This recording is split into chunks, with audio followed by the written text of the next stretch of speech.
You ever get that feeling, that nagging feeling that your PC just isn't performing the way it should? I mean, you spent all this cash on these amazing parts, but something just feels off. Well, you're probably not crazy. There's a really good chance there's a hidden problem that's secretly just tanking your performance. And I'm not kidding. Your PC could be throwing away hundreds of euros worth of performance right now, and you'd have no idea. It's this silent performance killer, and it affects so many PCs out there, custom builds and pre-builts alike.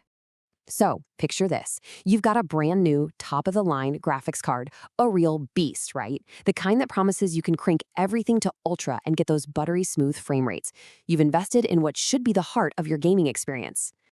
But what if I told you that another part, probably your processor, is secretly holding that amazing GPU hostage? Yeah, it's kind of like putting a speed limiter on a Ferrari. This whole problem, it's called a bottleneck.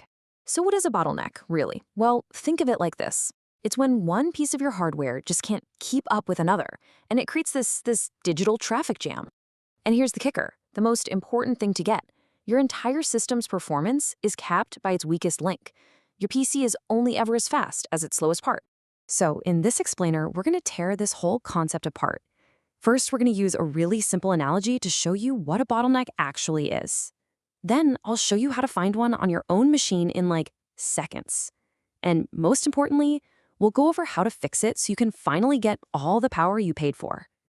To really get what's going on inside your computer, you don't need complicated charts. Nope. All you need to do is imagine a restaurant kitchen. Okay, so imagine your PC is this fancy, high-end kitchen. Your CPU, the processor, he's the head chef. The chef's job is to take all the game's information, the physics, the AI, where everyone is, and get them ready as orders.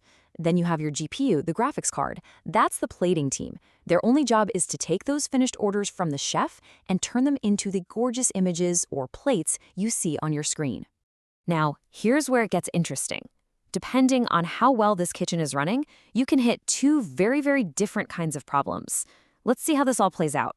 So first up, you've got a CPU bottleneck. This is when your chef, your CPU, is just totally overwhelmed, or maybe he's just kind of slow. He just can't prep the orders fast enough. So what happens? Well, your world-class plating team, that super fast GPU you spent a fortune on, is literally just standing around waiting for something to do. All that potential, totally wasted. And this is exactly what that looks like when you check your system. Your CPU usage is slammed, it's at 100%, it's working as hard as it possibly can. Meanwhile, your GPU is just kicking back at like 60%. You paid for 100% of that card's power, and you're only getting just over half of it. Okay, now let's flip it around. What if your chef is an absolute rock star? He's blasting out orders at lightning speed. But your plating team, the GPU, well, they can't quite keep up with the complicated dishes. Orders start piling up on the pass, just waiting to be plated. This, right here, is a GPU bottleneck. And here's what that looks like. Your GPU is running at full tilt, 100%, working its tail off to render every single beautiful frame. And your CPU? It's chill, just comfortably feeding it data.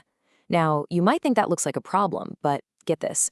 For gaming, this is almost always exactly what you want to see. So the big question is, which kitchen is running inside your PC?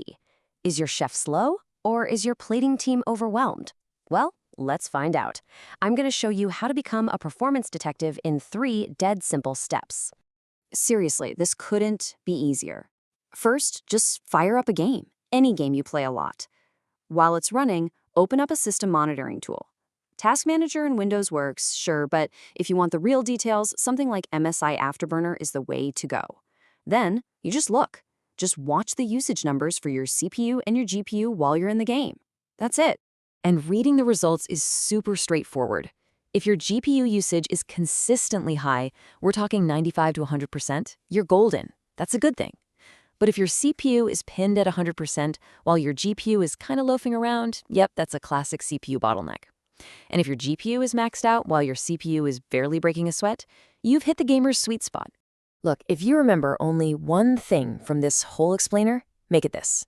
If your graphics card is not running at or near 100% while you're gaming, something else, and it's almost always the CPU, is holding it back. But hold on a second. An ideal bottleneck, the sweet spot? I thought bottlenecks were supposed to be bad, right? Well, this is where it all gets a little counterintuitive, and frankly, pretty cool.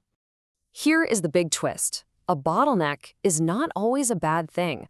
In fact, when you're gaming, you want your GPU to be the bottleneck. Why? Think about it. It means your graphics card is working at its absolute maximum capacity, pushing out every single frame it possibly can. You are getting 100% of the performance you paid for. And check this out. This shows how the bottleneck can completely change on the exact same PC. Let's say you're gaming at 1080p. The plates are simple, right? So your plating team, the GPU, finishes them in a flash. That puts all the pressure back on the chef, your CPU, to send out orders faster. But then you crank it up to 4K. Now every single plate is a masterpiece of complexity. Your plating team is working flat out and they become the bottleneck, while the chef can take a bit of a breather. Okay, so what do you actually do if you discover you have a bad bottleneck? The kind where your expensive GPU is just sitting there, starved for work. Let's talk about how you can balance your system out and get that performance back. If your chef is the problem, you can try giving him simpler orders. You do that by lowering CPU-heavy settings, like world detail or the number of AI characters. Of course, if it's a really old processor, it might just be time for an upgrade. And if your GPU is the issue and you want more frames, you can lower graphics settings like textures or shadows. But really, the smartest tip is to prevent this from the start. Always, always aim for a balanced build. Don't pair a shiny new graphics card with a CPU from 10 years ago. It's just a recipe for disaster. So at the end of the day, a bad bottleneck is nothing more than a mismatch.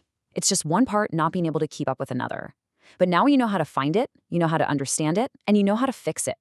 You can finally unlock the real power that's been hiding inside your PC this whole time. So I'm going to turn it over to you. After watching this, go take a look at your own system. Seriously, fire up a game, check those numbers. And then let us know down in the comments, what's the weak link in your PC?